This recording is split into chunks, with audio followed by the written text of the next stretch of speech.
Good evening friends, कैसे हैं आप सब। आशा करते हैं कि बहुत ही अच्छे होंगे। और आज है 26 फरवरी 2023 और केवीएस पीआरटी का जो आपका एग्ज़ाम हुआ है सेकंड शिफ्ट का, तो उसके एनालिसिस के साथ हम यहाँ पर आ चुके हैं। तो पेपर का लेवल कैसा आया था और कौन कौन से क्वेश्चन यहाँ पर पूछे गए थे उनको यहाँ पर हम डिस्कस करने वाले हैं। तो वीडियो को पूरा देखिएगा और वीडियो अच्छा लगे तो लाइक और शेयर करना ना भूलना। और चैनल से अगर आप पहली बार जुड़े हैं तो चैनल को सब्सक्राइब कर लीजिएगा, जिससे कि कोई भी वीडियो हम नया अपलोड करेंगे तो आपको समय से मिल सके। ठीक है, तो चलते हैं, शुरू करते हैं आज का इंपॉर्टेंट लेक्चर। तो सबसे पहला क्वेश्चन आपसे यहाँ पर पूछा गया कि अंडू के लिए शॉर्टकट की का यूज किया जाता है। तो कौन सी शॉर्टकट की का यूज किया जाता है? तो ये किया जाता है बच्चों Ctrl+Z का। अगर सिलेक्ट ऑल के लिए पूछा जाए तो Ctrl+A का यूज किया जाता है। कॉपी करना है तो Ctrl+C का यूज किया जाता है। अगर कट करना है तो Ctrl+X का यूज यहाँ पर किया जाता है। और वहीं बात करें पेस्ट की, तो अगर कोई चीज़ को पेस्ट करना है तो उसके लिए Ctrl+V का प्रयोग किया जाता है। क्लियर हो गया। नेक्स्ट क्वेश्चन आपसे पूछा गया कि www का फुल फॉर्म क्या होता है? तो वर्ल्ड वाइड वेब ये इसका फुल फॉर्म होता है। और इसका आविष्कार किसने किया था? तो टिम बर्नर्स ली के द्वारा इसका आविष्कार 1989 ईस्वी में किया गया था। ठीक है, क्लियर हो गया पॉइंट। चलते हैं आगे, नेक्स्ट बात करते हैं अगले क्वेश्चन की। डॉक्यूमेंट्स, मूवीज, इमेज और जो फोटोग्राफ्स हैं किस पर संग्रहित होते हैं? तो फाइल सर्वर पर ये जो है संग्रहित होते हैं। नेक्स्ट क्वेश्चन है, यदि एक कंप्यूटर दूसरे को डेटाबेस सेवाएं प्रदान करता है तो इसे किस नाम से जाना जाता है? तो इसे जाना जाता है डेटाबेस सर्वर के नाम से। ठीक है, बहुत ही सिंपल क्वेश्चन है। तो यहाँ पर जो कंप्यूटर का लेवल था वो इजी देखने को मिला था। आगे बात करते हैं नेक्स्ट क्वेश्चन की। तो हमारे गांव में अत्यधिक वर्षा होती है, इसलिए हमारे घर जो हैं धरती से लगभग 10 से 12 फुट ऊंचे बने होते हैं। इन्हें मजबूत बांस के खंभों पर बनाया जाता है। यह घर अंदर से भी यहाँ पर लकड़ी के बने होते हैं। तो ऐसे घर कहाँ पाए जाते हैं बच्चों? तो ये पाए जाते हैं असम में। ठीक है, तो यहाँ पर जो ये क्वेश्चन पूछा गया था, तो यहाँ पर ये सीटेट का लेवल दे दिया है इन्होंने, क्योंकि जो सीटेट के एनालिसिस हम आपको करा रहे थे तब भी ऐसे ही क्वेश्चन वहाँ पर पूछे गए थे। ठीक है, तो ईवीएस का जो पोर्शन आ रहा है वो अब जो है सीटेट के हिसाब से यहाँ पर पूछा जा रहा है।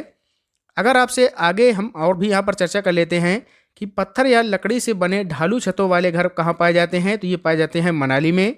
मिट्टी के घर जिनकी छतें जो हैं कटीली होती हैं, कटीली झाड़ियों से छाई होती हैं, ऐसे घर आपके राजस्थान में पाए जाते हैं। ठीक है, नेक्स्ट है कि पत्थर के घर जिनकी फर्श और छतें लकड़ी की बनी होती हैं, ऐसे घर आपके लद्दाख में पाए जाते हैं। तो ये तीनों क्वेश्चन आपके लिए इंपॉर्टेंट हैं, आगे की शिफ्टों में पूछे जाने की संभावना है। ठीक है, तो इन्हें भी आप लोग याद रखिएगा। चलते हैं आगे, नेक्स्ट क्वेश्चन देखते हैं। निम्नलिखित में से कौन बीज नहीं है? तो कौन सा बीज नहीं है ये आपको बताना है। तो यहाँ पर जान लेते हैं कि जो गेहूं है ये आपका बीज है, काली मिर्च ये भी बीज है और सौंफ भी बीज है।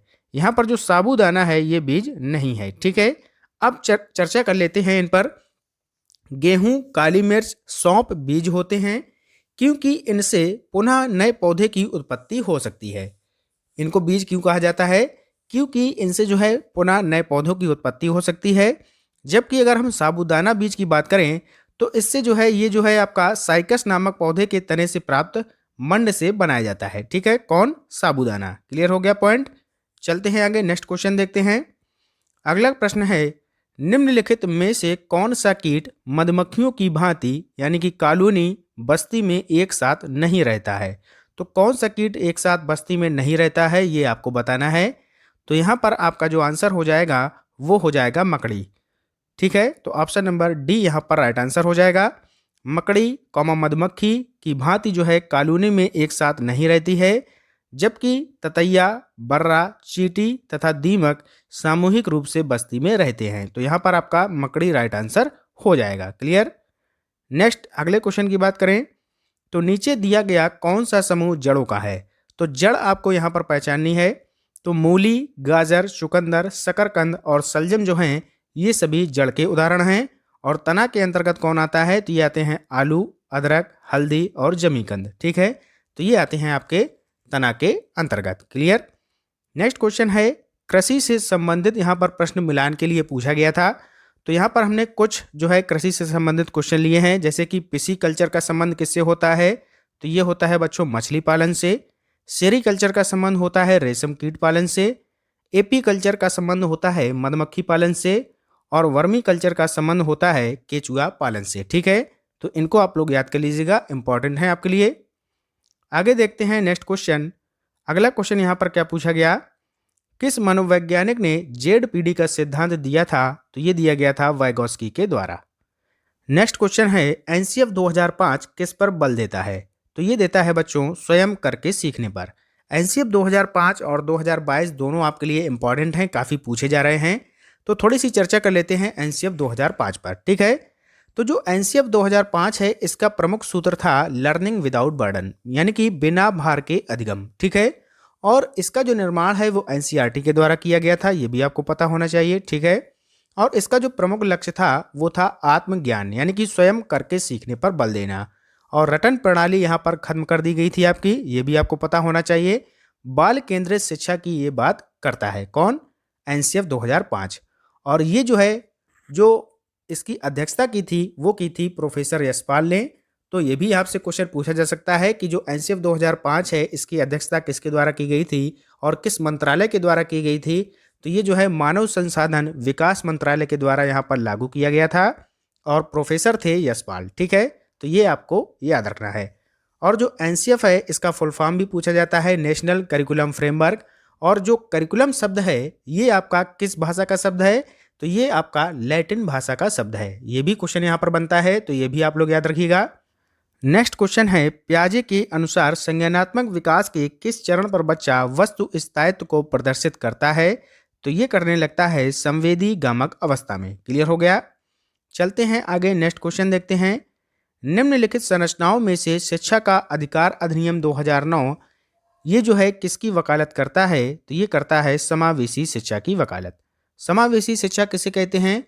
कि जहाँ पर जो है चाहे वो सामान्य बालक हो या फिर दिव्यांग बालक हो, दोनों को समान एक साथ जो है शिक्षा प्रदान करना ही आपका समावेशी शिक्षा कहलाता है। नेक्स्ट क्वेश्चन है कक्षा में परिचर्चा के दौरान एक शिक्षक प्रायः लड़कियों की तुलना में लड़कों पर अधिक ध्यान यहाँ पर देता है। तो यह किसका उदाहरण है? ये जेंडर पक्षपात का उदाहरण है। क्लियर? नेक्स्ट क्वेश्चन है नई शिक्षा नीति 2020 के शैक्षिक पाठ्यक्रम को यहाँ पर किस प्रणाली के आधार पर विभाजित किया गया है?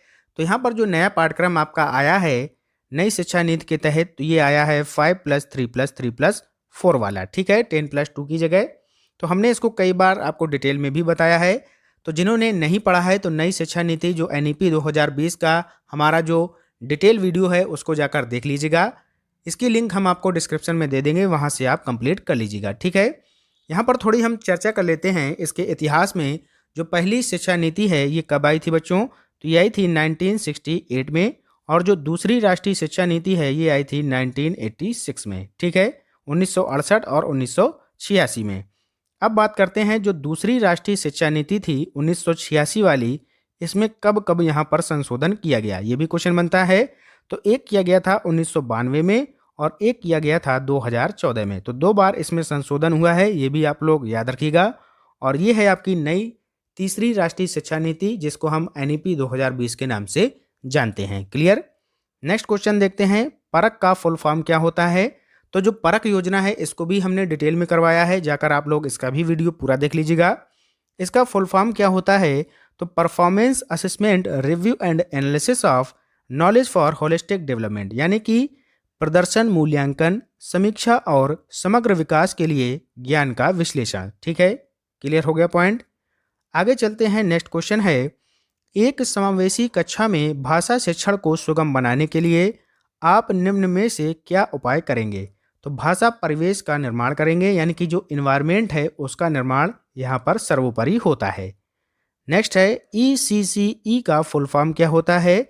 तो early childhood care and education, ये इसका फुल फॉर्म होता है, यानी कि प्रारंभिक बाल्यावस्था देखभाल और शिक्षा। जन्म से 6 वर्ष तक की जो आयु के बच्चे हैं उनके समग्र विकास के लिए जो दी जाने वाली देखभाल और सीखने के जो अवसर हैं ये आपके आते हैं ECC के अंतर्गत। ठीक है, क्लियर हो गया? आगे चलते हैं, नेक्स्ट क्वेश्चन देखते हैं। राष्ट्रीय पाठचर्या रूपरेखा 2005 यानी कि एनसीएफ 2005 के अनुसार विद्यालयों में गणित शिक्षण का संकीर्ण उद्देश्य क्या है? तो संख्यात्मक कौशल का विकास करना ये इसका प्रमुख उद्देश्य है।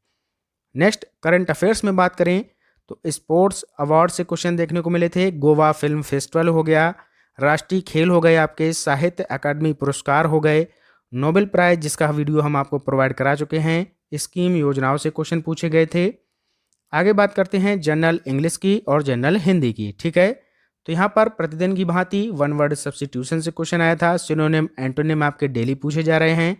एक्टिव वॉइस पैसिव वॉइस हो गए, कंजक्शन हो गया, पार्ट ऑफ स्पीच हो गई। हिंदी में इसी तरीके से पैराग्राफ पूछा गया था। पर्यायवाची हो गए, विलोम शब्द हो गए आपके, कारक संधि, विश्लेषण, अव्यय, रिमझिम यहाँ पर जो है बहुत ही छाया हुआ है। यहाँ से जो है इसके कवि जो आपके वहाँ पर चैप्टर हैं उनसे कवि और लेखक के नाम भी पूछे जा रहे हैं, इनको आप लोग कंप्लीट कर लीजिएगा। पुल्लिंग से संबंधित यहाँ पर प्रश्न आए थे।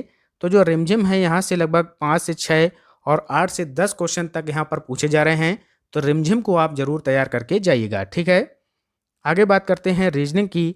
तो रीजनिंग में यहाँ पर सीटिंग अरेंजमेंट हो गया, ब्लड रिलेशन हो गया आपका, वेन डायग्राम, सीरीज, डायरेक्शन से संबंधित क्वेश्चन आ रहे हैं।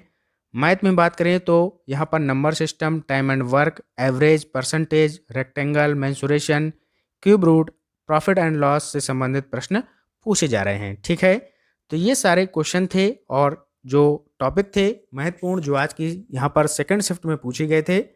तो मिलते हैं नेक्स्ट वीडियो में, तब तक के लिए पढ़ते रहिए और आगे बढ़ते रहिए। जय हिंद, जय भारत।